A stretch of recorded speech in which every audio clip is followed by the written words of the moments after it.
ছুটিতে দেশে আসাই যেন কাল হলো ৩ প্রবাসীর জন্য। ব্রাহ্মণবাড়িয়ায় ভয়াবহ সড়ক দুর্ঘটনায় এক মুহূর্তেই নিঃশেষ হয়ে গেল ৫ পরিবার। জেলার রামপুর গ্রামে এখন চলছে শোকের মাতম। রোববার বিকেলে ঢাকা সিলেট মহাসড়কে ভয়াবহ এই দুর্ঘটনায় প্রাণ হারান ৫ জন। তাদের ৩ জনই ছিলেন প্রবাসী। ছুটি কাটিয়ে প্রবাসে ফেরার কথা ছিল তাদের, কিন্তু আর ফেরা হলো না কারো। ৩ জন যে প্রবাসী ছিল, যাওয়ার স্বপ্ন ছিল, তাদের স্বপ্নটা পূরণ হয়ে গেল সারা জীবনের জন্য। এলাকার যারা আছে তাদের জন্য আমরা দোয়াটা করবো, রাস্তাঘাটে দুর্ঘটনা জ্বালার জন্য না হোক, কোনো সময় প্রশাসনের খেয়াল রাখবো যাতে এই কোনো ঘটনা না হয়। জেলার সরাইল উপজেলার সুমন, সদরের লোকমান হোসেন আর তুহিন হাসান ছিলেন ৩ প্রবাসী বন্ধু। তারা একই মোটরসাইকেলে চড়ে যাচ্ছিলেন বিজয়নগরে ফুটবল খেলা দেখতে। ঠিক তখনই উল্টো দিক থেকে আসা আরেকটি মোটরসাইকেলে লাগে ধাক্কা। একই সময় দ্রুতগতির একটি সিএনজি অটোরিকশাও এসে জড়িয়ে পড়ে ত্রিমুখী সংঘর্ষে।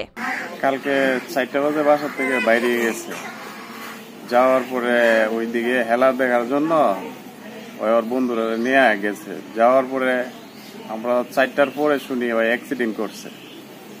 তো অ্যাক্সিডেন্ট করার পরে আমরা ওই দিকে গেছি, যাওয়ার পরে একদিকে পড়ে রয়েছে। ঘটনাস্থলে মারা যান মোটরসাইকেলের 4 আরোহী। আরেকজনকে হাসপাতালে নেওয়ার পথে শেষ নিঃশ্বাস ত্যাগ করেন। এ ঘটনায় সিএনজি অটোরিকশার আরো 4 যাত্রী আহত হন, যারা এখনো চিকিৎসাধীন হাসপাতালে।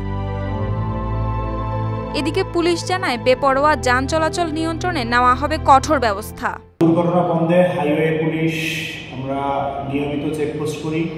যেসব ড্রাইভার বা চালকরা বেপরোয়া পরিচালনা করে তাদের বিরুদ্ধে আমরা প্রসিকিউশন দিই। এমনকি মোটরসাইকেলেও যে বিধিগতভাবে আমরা প্রসিকিউশনের ব্যবস্থা করি।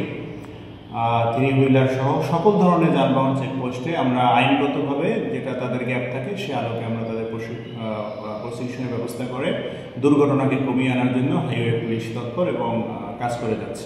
দুর্ঘটনা রোধে আরো সজাগ হতে হবে, এমনটি প্রত্যাশা সকলের। News desk, RTV।